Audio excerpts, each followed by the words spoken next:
کہ اللہ معاف کرنے والا اور رحم فرمانے والا. جب اللہ معاف کرنا اللہ رحم کرنے والا تو پھر سانو بھی اس آیت کے اندر ایک گل آ گئی کہ تھی بھی جڑا نفر نہ مارو. پتہ ہے اللہ تبارک تعالیٰ دی صفت ہے غفور الرحیم, اللہ معاف کرنے والا. باتوں بدتر مجرم بھی گنہ گار شخص بھی یا گروہ یا جماعت جہاں باغیانہ روش انہوں نے اختیار کی سی, فتنہ تو وہی ہے نا کہ جہاں باغیانہ روش اختیار کر لی دین دے مقابلے تے, حق دے مقابلے تے, اس نو کچلنا سی نا, فتنے نو کچلنا سی. ٹھیک ہے, لڑائی تو وہ کرتے پے نے, فتنہ وہ برپا کرتے پے نے, ایمان دے خلاف, مسلمانوں دے خلاف, امن دے خلاف, سوسائٹی دے خلاف فتنہ برپا کیتا ہوا ہے. اور جی باغیانہ روش اس حد تک سی اللہ دے رسول دے خلاف, مومنین دے خلاف, اس کے باوجود اللہ نے کیا کرو باز آ جاندے نے, اپنی روش تو باز آ جاندے نے, اپنی حرکتاں کرتوتاں تو باز آ جاندے نے, تے پھر اللہ معاف کرنا ہے. تو بڑا غفور الرحیم ہے. یہ صفت اللہ دی ہے نا جی, یہ سانو بھی اپنانی چاہیے. یہ مطلب کیا ہے کہ اللہ تبارک تعالیٰ غفور الرحیم ہے, تے اللہ اگر معاف کردا پیا ہے مومنین مسلمانوں, تسی بھی جڑا نا درگزر دا معاملہ کرو, پھر تسی نہ مارو انہاں نو.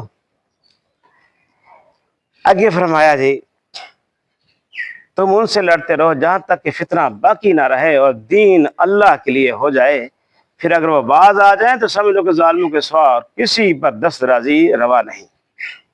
وہ گل آ گئی نا. یہاں فتنہ کا لفظ اوپر کے معنی سے ذرا مختلف معنی میں استعمال ہوا ہے. سیاق و سباق سے صاف ظاہر ہے کہ اس مقام پر فتنے سے مراد وہ حالت ہے جس میں دین اللہ کی بجائے کسی اور کے لیے ہو, اور لڑائی کا مقصد یہ ہے کہ یہ فتنہ ختم ہو جائے اور دین صرف اللہ کے لیے ہو. پھر جب ہم لفظ دین کی تحقیق کرتے ہیں تو معلوم ہوتا ہے کہ عربی زبان میں دین کے معنی اطاعت کے, اور اصطلاحاً اس سے مراد وہ نظام زندگی ہے جو کسی کو بالا تر مان کر اس کے حکام و قوانین کی پیروی میں اختیار کیا جائے. بس دین کی اس تشریح سے یہ بات خود واضح ہو جاتی ہے کہ سوسائٹی کی وہ حالت جس میں بندوں اور پر بندوں کی خدائی و فرما روائی قائم ہو اور جس میں اللہ کے قانون کے مطابق زندگی بسر کرنا ممکن نہ رہے, فتنے کی حالت ہے. اور اسلامی جنگ کا متوع نظریہ یہ ہے کہ اس فتنے کی جگہ ایسی حالت قائم ہو جس میں بندے صرف قانون الہی کے مطیع بن کر رہیں. ایسا نہیں ہے کہ انسانوں نے اپنے قوانین جڑے نے نافذ کر کے انسانوں کی غلامی چ دے دیتا ہے, انہوں نے غلام بنا دیتا ہے. نہیں, اگر تسی مومنین و مسلمان ہو گئے ہو تو یہ مطلب ہے مطیع فرما بردار ہو کہ ایک اللہ دے, تو جدو ایک اللہ دے فرما بردار ہوتے ہوتا ہی قانون جڑنا وہی غالب آئے گا, وہی نظام زندگی ہے, وہی اس دنیا کے اتنے رائج ہوئے گا. تو اس فتنے نو ختم کرنا بھی تہاڈی ذمہ داری ہے. اتنے یہ گل آئی کہ بندیاں دی خدائی فرما روائی جڑی قائم ہوندی ہے نا جی, یہ بھی ایک فتنہ ہے جس اللہ دے قانون تو علاوہ اور کوئی قوانین زندگی بسر کرنے واسطے وہ بنا لیتے جان, اور اللہ دے قوانین دے خلاف جڑا نا کام کرنا شروع کر دیتا جائے. یہ بھی ایک بڑا بڑا فتنہ ہے. باز آ جانے سے مراد کافروں کو اپنے کفر و شرک سے باز آ جانا نہیں, بلکہ فتنہ سے باز آ جانا. کافر مشرک دیر یہ ہر ایک کو اختیار ہے کہ اپنا جو عقیدہ رکھتا ہے رکھے, اور جس کی چاہے عبادت کرے یا کسی کی نہ کرے. اس گمراہی سے اس کو نکالنے کے لیے ہم اسے فہمائش اور نصیحت کریں گے, مگر اس سے لڑیں گے نہیں. لیکن اسے یہ حق ہرگز نہیں ہے کہ خدا کی زمین پر خدا کے قانون کی بجائے اپنے باطل قوانین جاری کرے. انہاں دائریاں نو ایسی کوئی حق نہیں حاصلے گا کہ اللہ دے قوانین دے خلاف اپنے قوانین نافذ کرن, اپنا نظریہ باطل رکھ دے تے رکھن, ایک گمراہی چ پے ہوئے تے پہن, کفر و شرک دی دنیا چ مستن تے مست ہون, لیکن انہاں حق حاصل نہیں ہے گا. تے بندگاں نے خدا دے تے اپنے نظریات جڑے نے بجبر وہ قائم کرنا, انہاں تے نافذ کرنے کی کوشش کرنا, یہ فتنہ ہے. لیکن اسے یہ حق ہرگز نہیں ہے کہ خدا کی زمین پر خدا کے قانون کی بجائے اپنے باطل قوانین جاری کرے اور خدا کے بندے کو غیر از خدا کسی کا بندہ بنائیں. اس فتنے کو دفع کرنے کے لیے عصر موقع اور عصر امکان, تبلیغ اور شمشیر دونوں سے کام لیا جائے گا. پہلے تو سمجھاؤ نا, دعوت دیو, کہ باز آ جاؤ بھائی کم ٹھیک نہیں ہے، فتنہ ہے، یہ اللہ دے رسول دی تعلیمات دے خلاف ہے، اگر باز نہیں آندے تو اس فتنے کو ختم کرو۔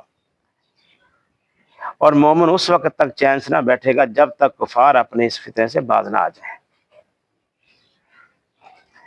اور یہ فرمایا کہ اگر وہ باز آ جائیں تو ظالموں کے سوا کسی پر دست درازی نہ کرو۔